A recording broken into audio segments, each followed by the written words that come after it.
romance。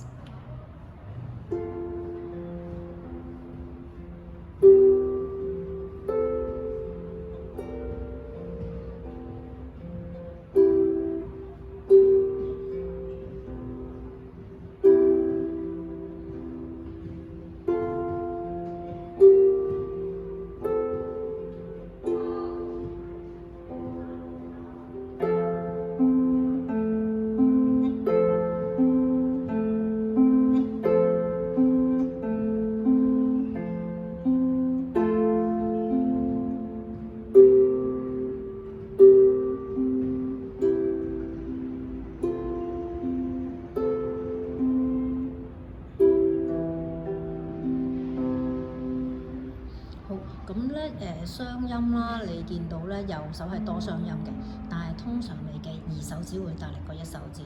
即係個 top note 咧就出唔到。咁佢期間咧又係由 piano 漸大到去3個音之後又漸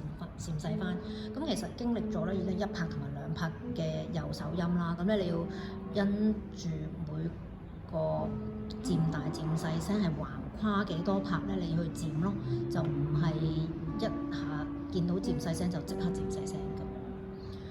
咁。咁至於大聲咧都係啦，大聲咧同細聲我哋都係講緊個主旋律。咁你個左手如果喺一啲即係譬如第二行第一個小節咧，太多嘅大聲喺左手咧，你就會冚咗頭先右手出嗰個音，而嗰個音淨係第一拍出嘅啫。咁你就會第二拍就冇咗嗰個主旋律嘅角色咯，佢少咗個時間係有聲音咯，係啦。最主要就係右手1、2手指係個合作度係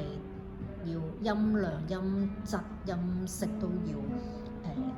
配合翻咯，即係佢哋係一個配合嚟嘅，就唔係諗住要掹隻手去邊邊，咁你就會大聲咗一粒音咯，係啊。